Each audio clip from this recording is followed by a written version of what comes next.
자, 이번엔 보조기억장치 얘기를 잠깐 해보도록 하죠. 뭐 상대적으로 과거에 비해서 보조기억장치, 즉 뭐 하드디스크라든가 아니면 테이프 같은 것은 이제 거의 안 쓰는 매체이기 때문에 여기서 간단하게만 설명하겠습니다. 보통 이제 자기 디스크, 우리가 통칭 하드디스크, HDD라고 그럽니다. 이 하드디스크는 정확히 말하면은 용어적으로는 윈체스터 타입의 하드디스크라고 얘기하는 겁니다. 바로 이거죠. 여러분들이 늘 봤던 이게 바로 윈체스터 타입의 하드디스크를 얘기하는 것이고, 우리가 흔히 HDD라고 얘기하는 것입니다. 사실 하드는 그 역사가 좀 길어요. 그 이전에 이제 IBM 대형 시스템에 썼던 그런 팩디스크 같은 것도 일종의 하드라고 볼 수가 있습니다. 그리고 작은 디스크는 하드만 있는 것은 아니고, 우리가 여기서 그림에 보면 FDD라는 것도 있죠. 플로피 디스크 드라이브. AS는 플로피 디스크라고 하는 것도 있습니다. 이 플로피 디스크는 FDD라고 보통 쓰지 않습니다. 그냥 FD라고 써요. 왜냐하면 이걸 돌리는 드라이브는 따로 있기 때문에. 요거는 이제 3.5인치짜리죠. 자세한 내용은 아마 여러분들이 컴퓨터 그 기초 실습 시간에 다 배웠을 겁니다. 그리고 과학적인 그 기법을 사용하고 있는 그 옵티컬 디스크, 뭐 CD-롬 드라이브라든가, CD-롬이라든가, 뭐 DVD라든가, 아니면 마그네틱 옵티컬 같은 것도 역시 마찬가지로 디스크 중에 하나입니다. 테이프 같은 경우에는 카드리지라고 보통 얘기를 하는데, 우리가 이제 옛날에 그 카메라 촬영에 많이 썼던 6mm 테이프, 그리고 뭐 웍스테이션이나 선 같은 데 많이 썼던 이런 8mm 그 디스크 테이프들도 있었고, 그 이전에 뭐 여러분들 컴퓨터 기초 시간에 봤습니다만은 그 둥그런 릴테이프 있죠. 테이프 돌도 감겨 있는 거, 예, 그런 것도 많이 썼었죠. 뭐 지금은 여러분들이 아마 이 6mm DAT 같은 경우에도 아마 보는 일은 없을 것 같습니다. 한번 이런 게 있다는 정도만 알아두고 하드디스크, 즉 자기 디스크에 대한 얘기만 잠깐 더 하도록 하겠습니다. 왜냐면 아직까지 하드디스크는 조금은 쓰고 있죠. 하드디스크의 기본적인 구성이라고 하게 되면 우리가 이제 눈으로 보이진 않지만은 하드디스크에 데이터 저장되는 부분, 즉 플래터라는 부분이 있습니다. 그리고 플래터를 회전시키는 스핀들이 있어요. 그리고 이 디스크의 플래터로부터 데이터를 읽고 쓸 수 있는 이런 이제 헤드가 있고, 헤드를 움직이는 액추에이터가 있습니다. 그리고 액추에이터를 돌리는 액추에이터가 있죠. 요 암을 돌리는 이제 액추에이터가 있습니다. 여기서 암과 이 액추에이터 부를 합쳐가지고 그냥 액추에이터라고 얘기를 해요, 보통은요. 그리고 데이터를 읽어서 전기신호를 바꿔가지고 전송을 하는 회로가 뒤에 붙어 있고, 그 회로로부터 컴퓨터를 연결하는 데이터 커넥터, 보통 ID나 아니면 이제 SATA, SCSI 이런 게 되겠죠. 그리고 파워가 있습니다. 여러분들이 하드를 한번 분해해 보게 되면 상당히 재밌어요, 이것도요. 과거의 컴퓨터 구조 시간에는 여러분들에게 이제 하드를 분해해 보는 그런 시간도 가졌습니다만은, 뭐 요새는 뭐 별로 그런 일까지 할 필요는 없을 것 같습니다. 오히려 여러분들은 그 기사 시험에서 가끔 나오는 이 용량에 대해서만 얘기하면 될 것 같아요. 디스크의 용량은 결국은 이 플래터 전체에 얼마만큼의 데이터를 담을 수 있느냐 하는 얘기인데, 이것은 하드디스크가 전체가 섹터와 트랙으로 나눠져 있다는 것은 여러분들이 이미 다 알고 있죠. 그랬을 때 한 개의 섹터에 저장할 수 있는 데이터 용량은 거의 모든 하드디스크에 걸쳐 가지고 다 똑같습니다. 512KB 즉 0.5K입니다. 그러면 그 섹터 수에다가 트랙의 수를 갖다 곱합니다. 트랙의 수를 곱하고, 그 다음에 만약 헤드가 이게 한 장, 두 장, 뭐 세 장, 여러 장이 있다. 그럼 이 헤드가 총 6개가 있겠죠. 그 헤드 수를 곱합니다. 요새 뭐 6개, 3장까지 쓰질 않나요? 보통 보면은 한 장짜리니까 헤드가 앞뒤로 2개 있습니다. 그럼 그걸 다 곱하면은 결국 그 컴퓨터에 사용되는 하드디스크의 용량이 나오게 됩니다.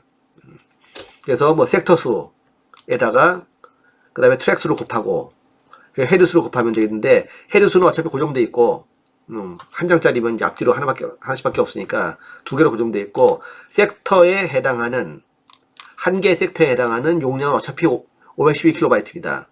그러면 한 개의 트랙에 몇 개의 섹터가 있냐?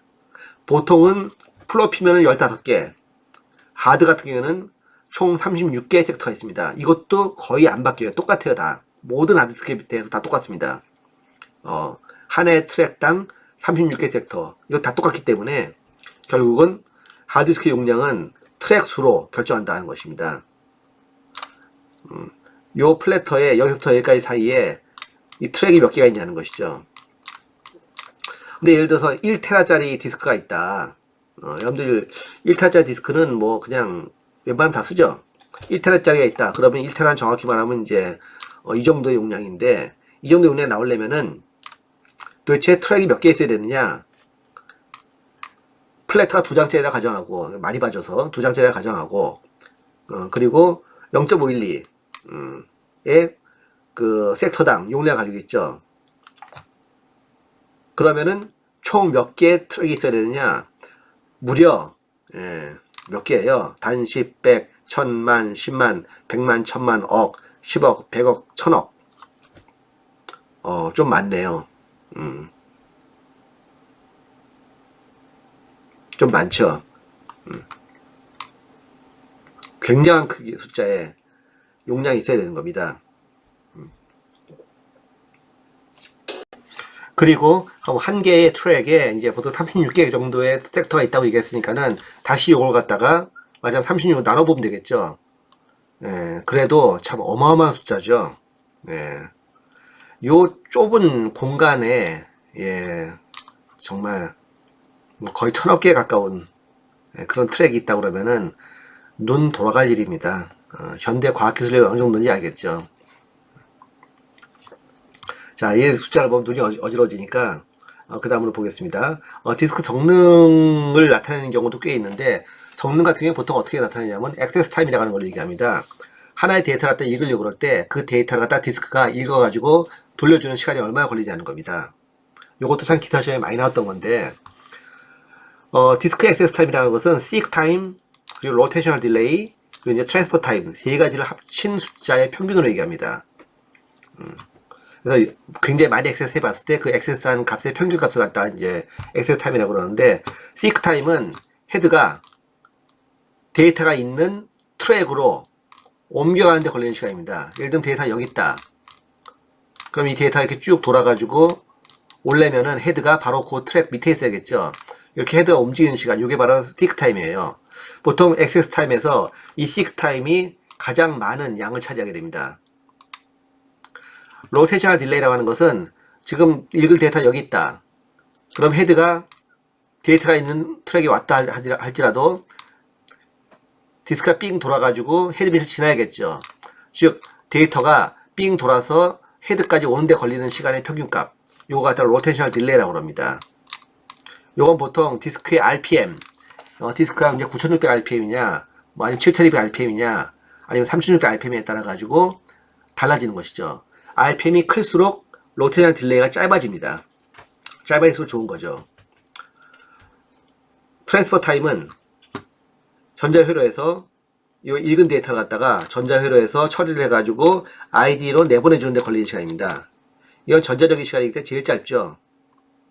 그래서 차지하는 액세스 타임에 영향을 주는 팩트로 따진다면 seek 타임이 최고로 크고, 그 다음에 로테이션 딜레이, 트랜스퍼 타임이 가장 작은 영향을 미친다는 것입니다. 이런 부분도 기사식에 가끔 나오긴 했는데 글쎄 요새는 나올지 모르겠네요. 또 다른 보조 기억 장치인 자기 테이프 같은 경우에는 데이터 저장하는 단위가 이제 보통 레코드 단위가 되는데, 이 레코드 단위라는 것이 보통 이제 7비트에서 9비트를 하나의 단위로 묶었다고 해요. 정확하게 바이트, 즉 8비트 단위가 아닌 것은 좀 의외긴 하지만은 뭐 과거에 이런 테이프 드라이브를 사용했던 시대, 참 이 테이프 드라이브 하면은 옛날에는 컴퓨터의 상징이었어요. 컴퓨터가 뭔가 이 테이프 드라이브가 막 돌아가는, 빙글빙글 돌아가는 그런 게 바로 이 컴퓨터의 상징이었는데, 지금은 아예 안 쓰죠. 거의 90년대 중반까지 봐도 이런 이제 좀 뭔가 좀 있어 보이는 그런 테이프 드라이브를 쓰고 있었습니다만은, 최근에는 뭐 거의 백업 그 테이프 장치를 쓰다가 이제는 레이드로 다 바뀌었습니다. 레이드는 디스크죠.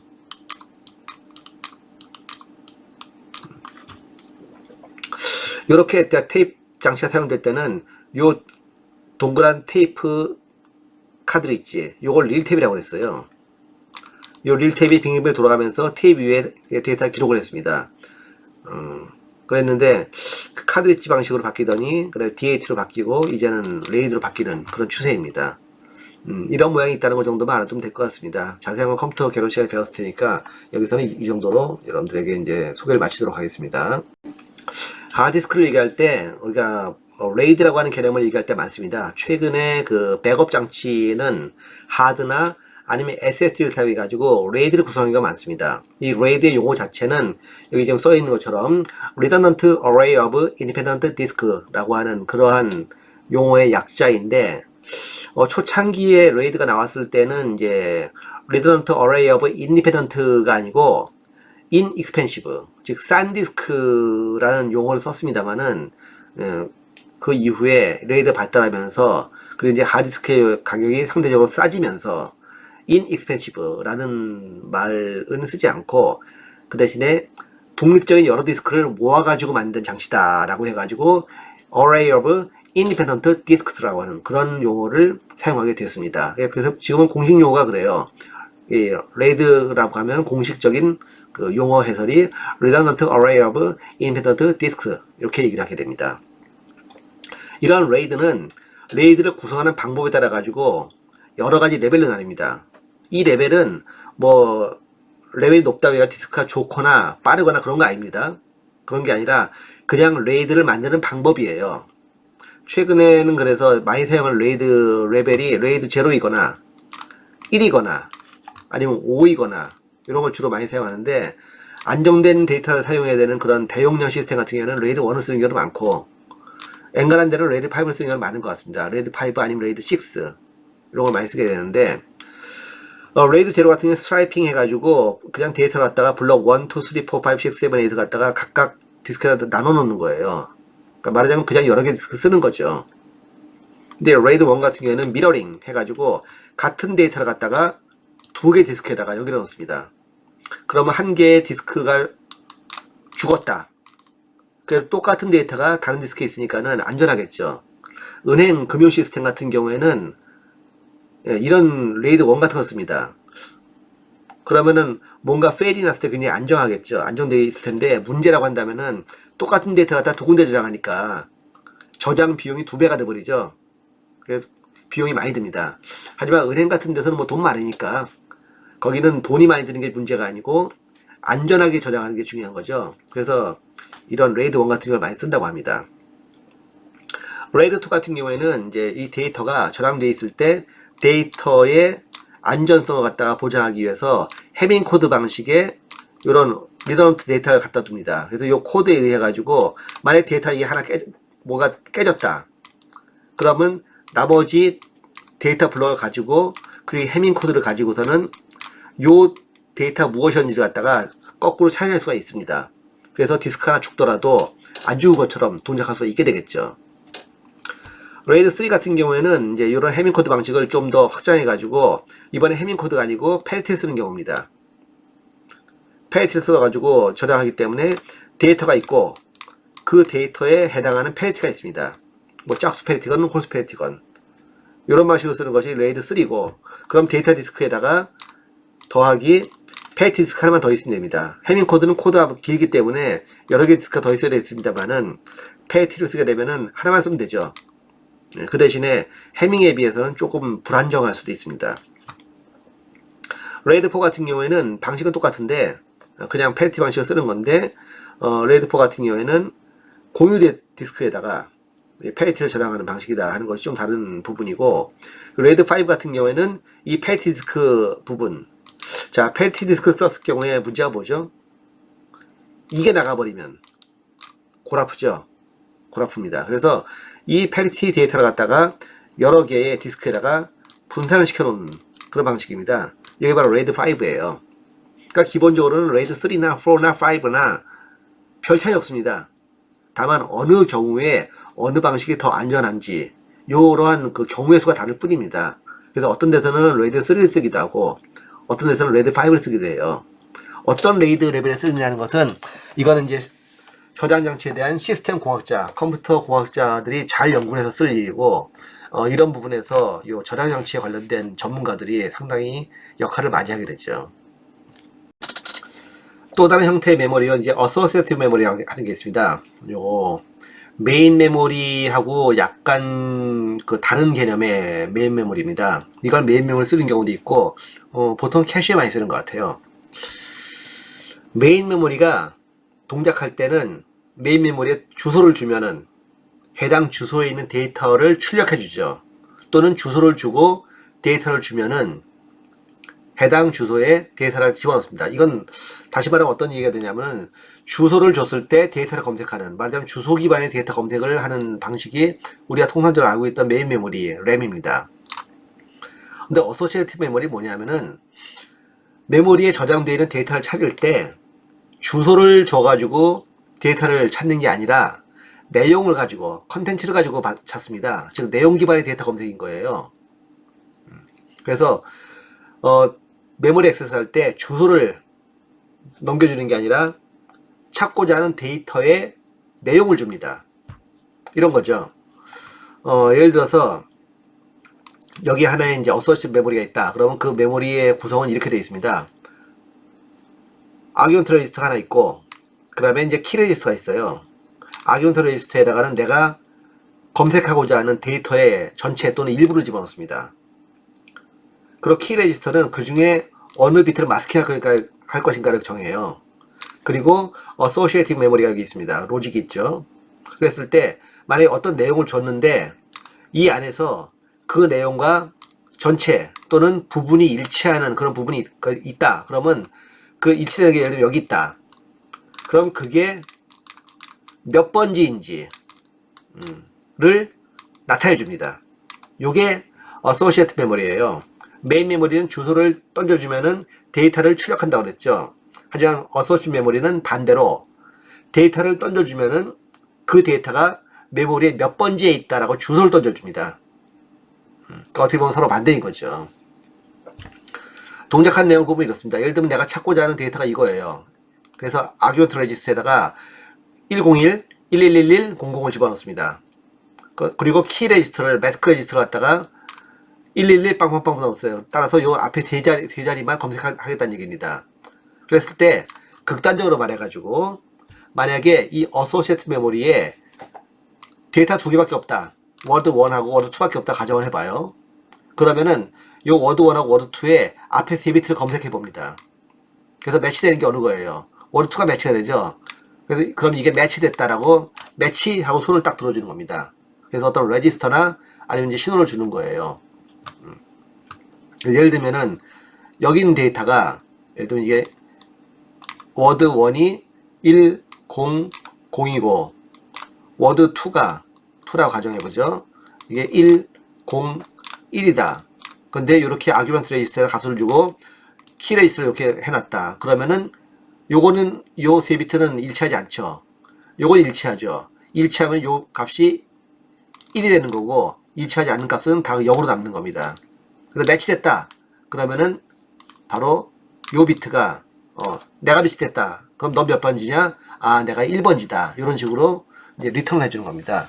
이런 형태로 돌아가는 것이 바로 어소시에이티브 메모리다 하는 것입니다. 좀 이따 캐시할 때 바로 이 특성이 나옵니다. 자, 이번엔 캐시 메모리에 대해서 얘기하겠습니다. 캐시 메모리는 일반적으로 주기억 장치, 즉 메인 메모리보다 한 10배에서 100배 정도 빠른 그 접근 속도를 가지는, 한마디로 빠른 메모리예요. 그렇기 때문에 메모리 하이라키 상에서 위쪽에 위치하고 있겠죠. 그 비용 때문에 주기억 장치보다는 보통 용량을 작은 걸 씁니다. 최근에 이 캐시의 구조는 레벨이 여러 개 두는 그러한 경향이 있는데, 레벨 1, 레벨 2, 레벨 3 정도까지 이제 레벨이 만들어지고 있고, 레벨이 작을수록 그 CPU 레지스터에 가까운 겁니다. 그리고 레벨이 클수록, 예를 들면 레벨 3 같은 경우는 메인 메모리 쪽에 가까운 것이고, 레벨 1 같은 경우는 레지스터 쪽에 가까운 거예요. 그래서 레벨 1이나 레벨 2 캐시 같은 경우에는 보통 CPU 칩 안에 존재합니다. 그리고 이제 레벨 3 캐시 같은 경우에는 CPU 안에 있는 경우도 있고, 여기 오른쪽 그림이 있는 것처럼요. 그리고 외부에 있는 경우도 있습니다. AMD 같은 경우는 항상 그 레벨 3 캐시는 CPU 바깥에 있는데 뭐 그렇지 않은 경우도 있습니다. 오른쪽 그림 같은 경우에 보면 이제 코어가 8개가 있는 8코어짜리 CPU인데 레벨 1 캐시는 이 코어 안에 들어 있습니다. 그리고 코어 바깥에 레벨 2 캐시가 이렇게 존재해 가지고 하나의 CPU 칩으로 만들어지는데 이 안에 레벨 3 캐시가 있는 경우도 있습니다. 보통 인텔 그 계열의 그 제온 뭐 프로세서나 아니면 서버용 프로세서 같은 경우에는 이런 식으로 레벨 3 캐시가 있는 경우도 있고 없는 경우도 있습니다. 자, 메모리 하이라키 상으로 봤을 때는 이제 이 CPU의 입장에서 봤을 때 메인 메모리하고 CPU의 사이에 있습니다. 그러니까 CPU에 가깝기 때문에 말하자면은 메모리 하이라키 상의 위쪽에 있는 것이죠. 그래서 어떤 데이터를 만약에 저장한다. 그러면 CPU는 일단 캐시에 저장합니다. 데이터를 읽을 때도 당연히 캐시에서 먼저 읽어보고 캐시에 그 데이터가 없으면은 메인 메모리에서 읽어오게 됩니다. 자, 그러면은 여기서 이제 필요한 그 요소가 무엇이냐? 같은 데이터가 캐시에 있을 수도 있고 메인 메모리에 있을 수도 있어요. 그러면은 만약에 캐시에 있는 데이터가 메인 메모리로 돌아가야 된다. 말하자면 라이트백이죠. 여기 있는 데이터가 이리로 저장돼야 된다. 내지는 메인 메모리 데이터가 캐시 메모리로 들어가야 된다. 우리가 이미 알다시피 캐시 메모리는 뭐 한번 CPU가 읽은 데이터는 메인 메모리에서 캐시로 데이터 가져오게 되어 있죠. 그리고 라이트 할 경우에도 일단은 캐시에 먼저 쓰고 그리고 캐시 메모리가 이제 공간이 모자라면은 메인 메모리로 밀어내게 됩니다. 그럴 때 이 캐시 메모리에 메인 메모리 데이터가 들어갈 때 어느 번째 들어가는가, 그리고 캐시 메모리에서 메인 메모리 들어갈 때는 도대체 메인 메모리 몇 번째 들어가야 되는가 하는 문제가 있겠죠. 그 문제를 바로 주소 매핑이라고 얘기합니다. 어드레스 매핑이라고 얘기를 하죠. 주격 장치, 즉 메인 메모리의 주소 공간과 캐시의 주소 공간 사이를 연결해 주는 겁니다. 왜 이런 식으로 매핑이 필요하냐면은 CPU는 바로 뒤에 가서 얘기하겠지만은 CPU가 생각하는 메모리 주소 어드레스라고 하는 것은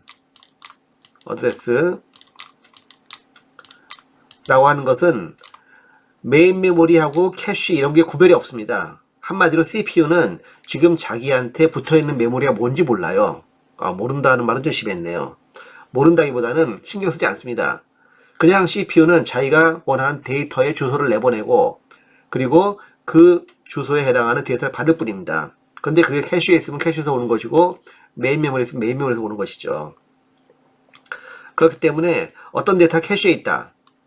그러면 도대체 CPU가 내보내주는 주소가 캐시에 몇 번째 매핑되어 있는지, 그리고 캐시에 여기 저장되어 있는 데이터는 메인 메모리에 몇 번이 저장되어 있는지 하는 것을 연결해 줘야 될 필요가 있는데, 그 연결해 주는 방법이 바로 매핑이라는 것이고, CPU에서 보통 세 가지 매핑 방법 중에 하나를 사용합니다.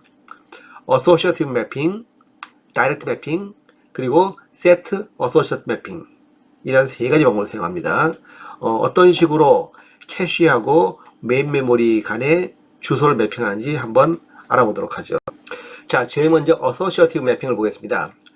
Associative Mapping에서는 캐시 전체 공간을 오른쪽 그림에서 보는 것처럼 주소를 저장하는 부분하고 데이터를 저장하는 부분을 나눕니다. 그래서 만약에 CPU가 어드레스를 갖다가 주었을 때 그 어드레스에 해당하는 데이터가 캐시에 있는지를 먼저 확인해 봅니다. 예를 들어서 CPU가 뭐 02777이라는 그런 주소를 내보내줬다. 그럼 먼저 캐시에서 이 어드레스 부분을 갖다가 찾아보는데, 만약에 그런 게 있다. 그러면은 그 데이터를 CPU한테 넘겨주게 되는 거예요. 캐시에 있으니까는 메인 메모리 갖다가 뒤져볼 필요가 없죠. 네, 그래서 바로 캐시에서 빠르게 데이터가 리턴될 수가 있는 것입니다. 이때 자, CPU에서 예를 들면 02777이라는 그런 주소를 내보내줬다. 그러면 그 주소가 캐시에 일시되는 게 있는가를 찾아보는 게 관건이겠죠. 바로 전 챕터에서 바로 전절에서 이런 얘기를 했었죠. 어떤 값을 갖다가 주소를 줬을 때 그 주소가 이제 만약에 어떤 컨텐츠라 생각한다면은 이 값하고 이 안에 내용을 비교할 수 있는 그런 메모리가 있다고 그랬죠. 그게 뭐였어요? 그게 바로 associative 메모리죠. associative 메모리를 사용하게 되면은 만약 주소를 갖다 이렇게 주게 되면 그 주소하고 같은 위치를 m이라는 태그를 갖다가 1로 만들어 가지고 딱 손을 들 수가 있습니다. 그럼 손든 그 위치에 있는 데이터가 CPU가 원하는 데이터가 되는 것이죠. 그래서 associative 매핑 같은 경우는 일단은 이 캐시 자체가 associative 캐시로 만들어져야 됩니다. 그리고 그 캐시의 내용 기반 검색을 주소로 검색하는 거예요. 주소가 내용이 되는 것이죠. 그래서 만약에 해당하는 주소 값이 매치되는 부분이 있다. 그럼 그 부분에 매치 로직에서 이제 히트가 되겠죠. 매치가 되겠죠. 그런 경우를 캐시 히트라고 합니다. 내가 원하는 데이터가 캐시에 있을 때 캐시 히트라고 그러고, 만약에 비교를 해봤더니 매치 로직에 의해서 1로 바뀌는 부분이 없다. 즉 매치된 데이터 주소가 없다. 그렇다면 그건 캐시 미스가 되는 겁니다. 그럼 캐시 미스가 되게 되면 어떻게 되죠? 그럼 메인 메모리를 뒤져봐야겠죠. 그래서 캐시 히트일 경우에는 캐시 미스인 경우, 즉 메인 메모리를 뒤지는 경우보다 뭐 10배에서 100배 정도 빠르기 때문에 당연히 캐시 히트가 많을수록 좋겠죠. 그래서 가급적이면은 이 캐시의 용량을 크게 해서, 안 그래도 이제 어소시티브 매핑 같은 경우에는 이 전체 캐시 메모리 용량 갖다가 어드레스가 절반 먹고 나머지 절반의 데이터가 사용되기 때문에 이 어소시티브 캐시가 많을수록 좋겠죠. 하지만 어소시티브 캐시는 생각보다 굉장히 비쌉니다. 비싸기 때문에 메모리 하이라키상의 캐시가 제일 위에 있기도 하지만 상당히 위에 있기도 하지만 근본적으로 비싸기 때문에 큰 용량을 쓰지는 못하는 거예요.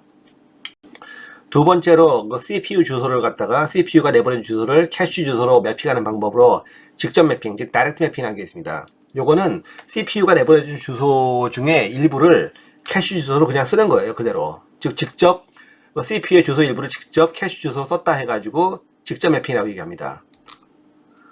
이 경우에는 메모리 주소, 즉 CPU가 내보낸 메모리 주소를 갖다가 태그하고 인덱스라는 부분으로 나눕니다. 그리고 인덱스 값으로, 이 인덱스 부분에 해당하는 주소 값으로 캐시 주소를 접근하는 거예요. 예를 들어서 여기 그림이 있죠.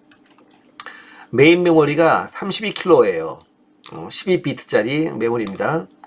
그리고 캐시가 512짜리, 역시 12비트 워드인, 한 워드가 12비트입니다. 그런 캐시가 512짜리가 있어요. 그러면은 512는 2, 4, 8, 16, 32, 64, 128, 256, 512 9비트가 필요하죠. 주소를 정하는데 9비트가 필요합니다. 그래서 9비트, 요거 이제 주소를 옥탈로 따지게 되면은, 8진수 옥탈로 따지게 되면 빵빵빵부터 777까지 총 9비트로 주소를 쓸 수가 있게 됩니다. 메인 메모리 32kb죠. 그러니까 2, 4, 8, 16, 32, 64, 128, 256, 512, 1kg, 2kg, 4kg, 8kg, 16kg, 32kg. 총 15비트가 사용됩니다. 15비트인데 그 중에서 이 캐시의 주소에 해당하는 비트 요 부분만큼을 갖다가 인덱스로 쓰는 거예요. 하위 9비트를 인덱스로 쓰는 거죠. 그 다음에 상위 6비트를 태그로 씁니다. 그리고 메인 메모리가 만약에 이런 주소를 내보내줬다. 예를 들면 77777이다. 이런 주소를 갖다가 메인 메모리 주소를 내보내줬다. 그러게 되면 이거 누가 내보내주는 거라고 했죠? CPU가 내보내주는 겁니다. 이런 주소를 줬다 그러면 먼저 캐시를 뒤져보겠죠. 캐시를 뒤질 때 어떤 주소를 가지고 뒤지느냐? 바로 이 뒤에 있는 9비트를 가지고선 뒤지는 겁니다. 즉 이 메인 메모리 주소는 바로 캐시에 요 주소에 매핑이 되어 있는 거예요. 바로 요 부분이 인덱스이고, 요 인덱스를 사용해서 즉 메인 메모리 주소의 일부를 직접 가져다가 캐시 주소 쓴다 해가지고 직접 매핑인 겁니다. 한번 예를 들어 볼까요? 지금 이제 오른쪽에 그림이 있습니다. 메모리 주소가 여기 마찬가지 15비트이고 그리고 캐시 주소는 9비트예요.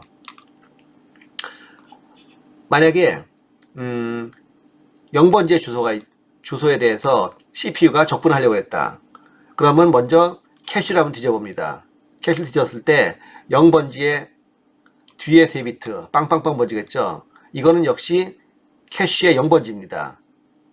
그러면은 만약에 CPU가 여기에다가 데이터를 집어넣어라. 그랬으면은 데이터는 1220에 들어갈 것이고, 그리고 여기에 중요한 게 들어가죠. 태그가 들어갑니다. 캐시의 공간 일부 중에 태그가 들어간 공간이 있어요. 그 태그는 이 나머지 비트 있죠. 이 앞부분이 들어가야 되는 겁니다. 왜냐하면은 뒤가 000으로 끝나는 주소는 이것만 있는 게 아니죠.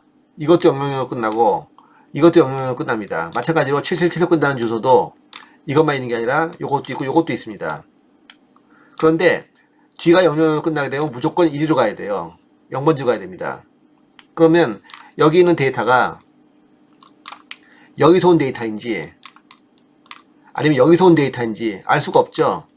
그걸 구분하기 위해서 앞에 있는 6비트를 갖다가 저장하는 겁니다. 바로 이 태그를 저장하는 거죠. 그래서 이 태그를 보면은 아, 이게 원래는 메인 메모리에 여기 있던 데이터구나 하는 걸 우리가 알 수 있게 되는 겁니다. 이런 식으로 태그를 사용해서 데이터를 구분하면서 캐시에 매핑하는 것이 바로 이제 직접 매핑이라는 것이죠. 그래서 이쪽 예를 보게 되면, 예를 들면 지금 777번지를 보게 되면은 데이터는 6720인데 태그가 02예요. 그러므로 이것은 원래 메인 메모리 주소 02777, 즉 여기죠. 여기에 있던 주소, 그 데이터라고 알 수 있습니다. 여기에 6710이 원래 있었죠. 예, 그 데이터가 캐시에 들어있는 거예요. 이런 방식을 다이렉트 매핑이라고 합니다. 앞에서 봤던 어소시에이트 매핑은 뭐 그냥 CPU 주소를 전체를 다 쓰니까 뭐 여러분들이 알기 쉽게 이해할 수 있겠지만은 이 주소가 길면은 그만큼 캐시 공간을 많이 쓰게 되죠. 이 주소로. 그리고 매치 로직이 들어가야 되는 그런 어소시에이트 메모리이기 때문에 값도 굉장히 비쌉니다. 그런 문제가 있는데 이런 직접 매핑 같은 경우에는 그냥 일반적인 그 캐시 메모리를 사용해서, 즉 메인 메모리가 다를 바 없는 그런 걸 사용해서도 충분히 적은 비트 수의 태그만 저장한 공간을 사용하고, 이 전체를 다 저장한 게 아니잖아요. 요것만 저장하잖아요. 6비트만. 요만큼의 오버헤드만 드리고 데이터를 저장하면서 메인 메모리와 캐시 간의 주소를 매핑할 수 있다는 것입니다. 그래서 보통 쉽게 만들 때는 이 다이렉트 매핑을 많이 써요. 자, 그런데 여기서 한 가지 이제 문제점이 있습니다. 만약에 캐시 데이터를 쓰는데 프로그램이 동작하다 보니까 이런 경우가 생길 수 있습니다. 지금 0번지를 접근했어요. 그럼 이 데이터 여기 들어오겠죠. 그 다음에 2번지를 접근했습니다. 그러면은 태그가 01로 바뀔 것이고 이 값은 3450으로 바뀔 거예요. 그런데 바로 다음 순간에 또 이걸 접근했어요. 그래서 캐시 값을 다시 이걸 태그를 0으로 놓고 그 다음에 1220을 다시 씁니다. 이렇게 다시 만들어 놔요. 그 다음에 또 이걸 또 접근해요.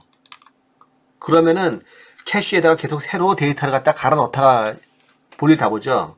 이렇게 되면은 캐시에다 계속 라이트를 하기 때문에 캐시의 그 어떤 장점이라고 하는 것이 굉장히 없어지게 됩니다. 이런 경우 사실 생각보다 많아요. 예를 들면 for 루프를 돌고 있다, while 루프를 돌고 있다. 루프를 도는 경우에는 특히 이제 슈퍼컴퓨터 같은 게 이런 경우 많죠. 루프를 돌고 있는 경우에 이런 식으로 태그가 다른데 인덱스가 같은 그런 데이터를 계속해서 반복적으로 번갈아 하면서 접근하는 경우가 은근히 비일비재합니다. 이렇게 되면은 계속해서 태그에다 라이트를 해야 되기 때문에 연대 모든 메모리 다 똑같지만 리드하는 시간보다 라이트하는 시간이 굉장히 오래 걸립니다. 캐시도 예외는 아니에요. 캐시가 아무리 빠르다 하더라도 캐시가 읽는데 걸리는 시간보다는 쓰는데 걸리는 시간이 더 많이 듭니다. 그래서 캐시에다 뭔가를 많이 라이트하는 건 좋은 게 아닌데 계속해서 버블 하면서 데이터를 써요. 이거 썼다가 이거 썼다가 이거 썼다가 이거 썼다 해서 반복합니다. 이러면은 캐시 효율이 굉장히 떨어지겠죠. 이런 경우는 우리가 스래싱이라고 얘기를 하는데 이 책에서는 이제 다루지 않는 부분이지만은 컴퓨터 아키텍처에서 캐시를 다룰 때 굉장히 그 중요시 되는 부분이죠. 이런 스래싱들을 막기 위해서는 태그를 하나 더 두면 되겠죠. 같은 주소에 대해서 태그를 여러 개를 두면 될 겁니다. 그 방법이 바로 Set Associative Mapping이에요. Set Associative Mapping 같은 경우에는 여기 그림에서 보는 것처럼 같은 주소에 대해서 태그와 데이터가 두 개씩 있습니다. 이럴 경우에 우리가 two-way set associative mapping이라고 합니다. 이름이 associative mapping이기 때문에 여러분들이 언뜻 생각했을 때는 아 이건가 보다. associative memory를 사용하는 그런 매핑인가 보다 생각하기 쉽지만 아닙니다. 직접 매핑이에요. 직접 매핑을 늘려놓은 겁니다. 그래서 가끔 기사 시험에 뭐 전자계산기 기사라든가 아니면 정보통신 설비 기사 시험 같은 경우 또는 전자계산기 조직 응용 기사 시험 이런 경우에는 요 매핑에 대한 문제가 정말 심심찮게 나옵니다. 예를 들면은 다음 중 뭐 그 메인 메모리와 캐시 주소를 매핑하는 방법이 유사한 것끼리 알맞게 묶어놓은 것은 뭐 이런 식으로 문제가 나옵니다. 그럴 때 여러분들 반드시 기억할 게 뭐냐면은 associative 매핑하고 set associative 매핑하고는 전혀 다른 방법이라는 겁니다. 오히려 set associative 매핑이라고 하는 것은 direct 매핑하고 같은 방법이라는 거죠. 즉 direct 매핑은 이런 세트가 태그하고 데이터로 만들어지는 요 세트 데이터 저장 세트가 하나밖에 없어요. 하지만 set associative 매핑 같은 경우에는 two-way면은 이렇게 태그를 두 개 저장할 수 있게 같은 세트가 두 개가 있고 만약에 four-way다 그렇다면은 이런 게 네 개 있는 겁니다. 그러면 같은 인덱스에 대해서 여러 개의 태그를 저장할 수 있기 때문에 일견 편하게 보였을지 모르겠지만은 뭐 이렇게 되면 캐시의 사이즈가 그만큼 많이 필요한 거죠. 이 경우에 비해서 캐시 사이즈가 2way면 2배, 4way면은 4배가 필요한 겁니다. 그럼에도 불구하고 만약에 모든 태그를 갖다 전부 다 저장할 수 있는 즉 000에 대해서 태그 01부터 태그 12까지 그럼 몇 비트예요? 2, 4, 8, 16, 32, 64 64개의 64-way associative mapping이라는 뜻이죠. 이렇게 가능한 태그의 종류를 전부 다 커버할 만큼의 셋이 있는 경우 이런 경우 우리가 뭐라고 그러냐 이거를 fully associative mapping이라고 얘기를 합니다. fully associative mapping fully associative mapping 이라고 하는 그런 용어를 쓰게 되죠. 여러분들이 보통 매핑 방법이 없는 캐시다 이럴 때는 뭐 별다른 말이 없을 때는 보통 그 캐시는 매핑 방법이 fully associative mapping입니다. 알았으면 좋겠죠. 블럭을 가지는 매핑 방법도 있기는 해요. 이거 잘 안 쓰는 방법이긴 하지만 블럭을 가진 매핑은 뭐냐면은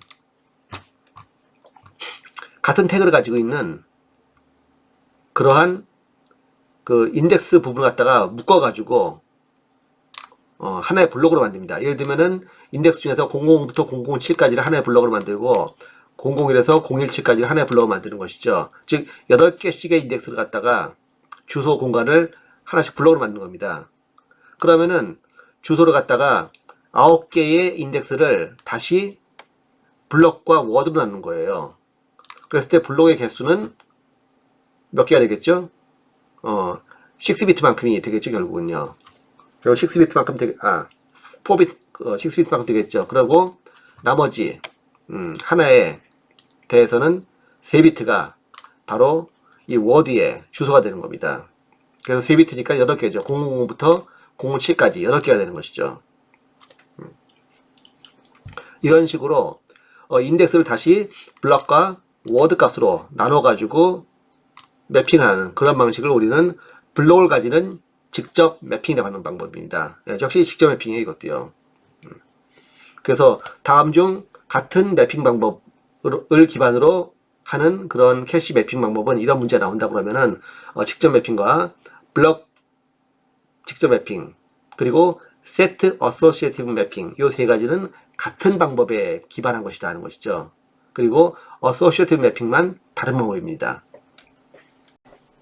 캐시는 기본적으로 CPU가 사용하는 데이터를 캐시에 저장하는 구조인데 캐시가 메인 메모리가 훨씬 더 빠르기 때문에 일단 CPU는 자기가 돌아가는 프로세싱의 속도를 높이기 위해서는 가급적이면 많은 데이터가 캐시에 저장되어 있으면 좋아요.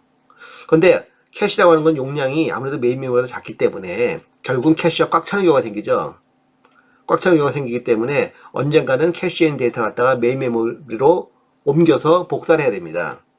그래서 캐시에 있는 데이터하고 메인 메모리 데이터가 항상 일치할 수 있어야 하는데 그러기 위해서는 필요한 데이터는 캐시로부터 메인 메모리로 저장을 해야 됩니다. 그럴 때 캐시에 있는 데이터를 메인 메모리에 있는 데이터에 저장을 해가지고 캐시하고 그 메인 메모리를 값을 서로 일치시키는 그런 방법은 두 가지가 있어요. 하나는 write through, 또 하나는 write back이 있습니다. write through 방법이란 건 뭐냐면은 캐시에 만약에 CPU가 데이터를 write를 한다.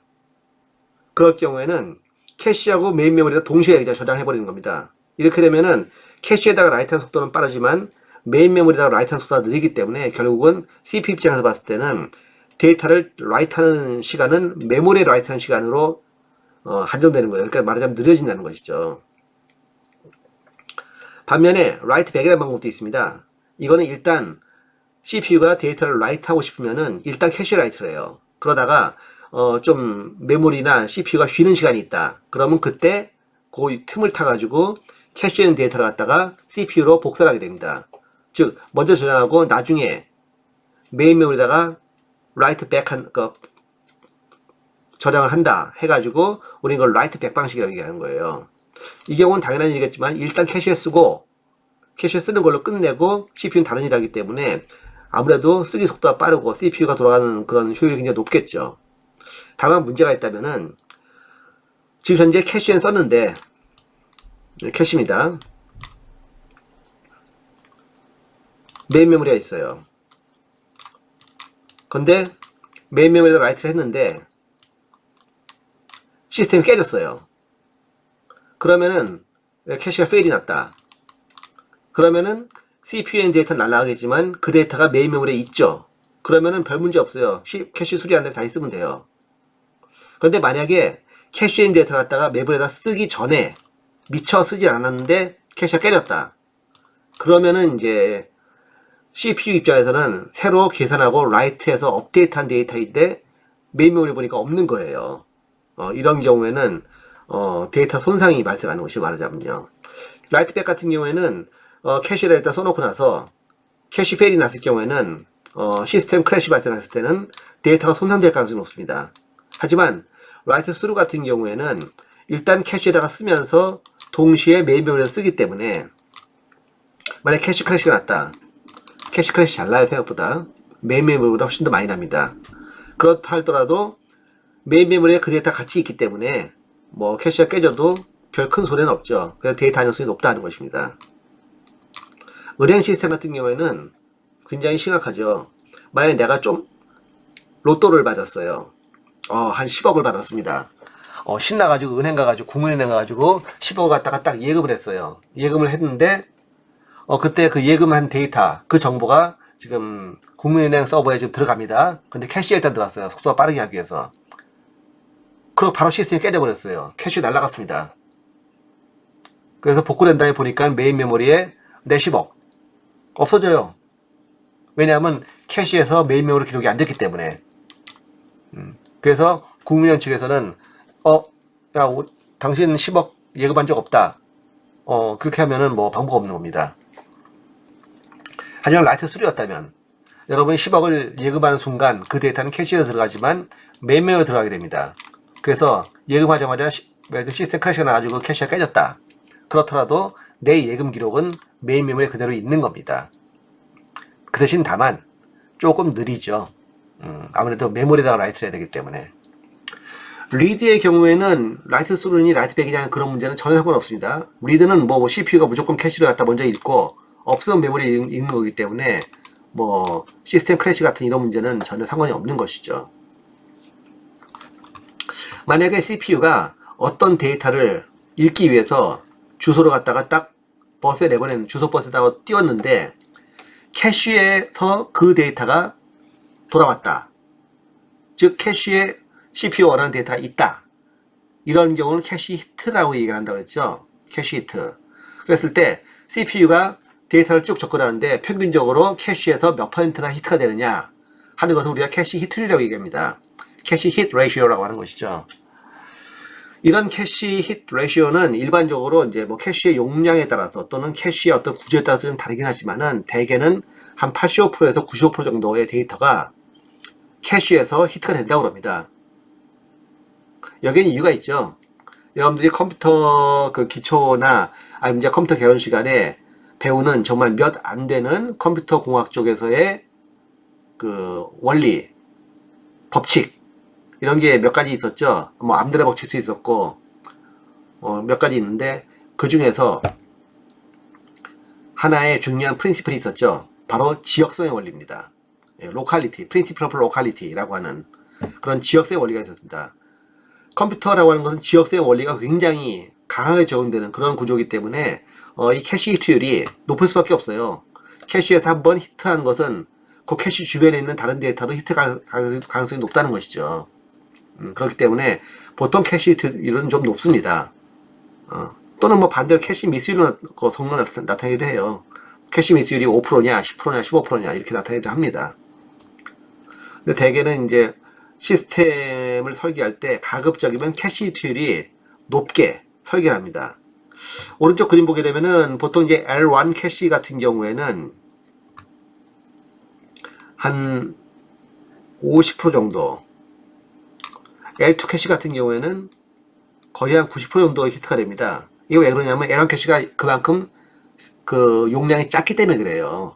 L1 캐시 용량이 크다면 뭐 히트율이 높아지겠죠. 상대적으로 L2 캐시가 용량이 크기 때문에 L2 캐시에서 데이터가 히트를 확률이 높다는 것입니다. 그게 이 정도 되기 때문에 두 개를 합치면은 뭐 거의 이 정도 수준이 되는 것이죠. 90% 넘는 수준이 나오는 것이죠.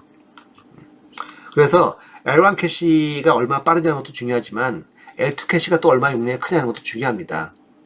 물론 다시 얘기하면은 L1 캐시가 용량이 크다면 그런 문제 안 되겠죠. 하지만 그렇게 되면은 CPU가 비싸지겠죠. 그렇기 때문에 적당한 가격을 타입하려면은 L1 캐시는 빠르지만은 좀 용량을 좀 작게 하고 L2 캐시 용량을 크게 할 수밖에 없고 L3 캐시가 있는 경우에는 L3 캐시 용량을 최대한 늘리는 게 좋겠죠. 그래서 슈퍼컴퓨터 같은 경우에는 거의 메인 메모리가 그냥 다 캐시라고 생각해도 과언이 아닙니다. 그만큼 빠르고 그리고 이제 빠름과 동시에 용량이 큰 메모리를 쓴다는 것이 되는 거죠. 자, 또 다른 이제 캐시 메모리에 대한 우리가 주의할 사항으로서 캐시 초입값을 설정하는 방법이 있습니다. 캐시 이니셜라이제이션이라는 문제죠. 캐시에 어떤 데이터가 들어가 있었다.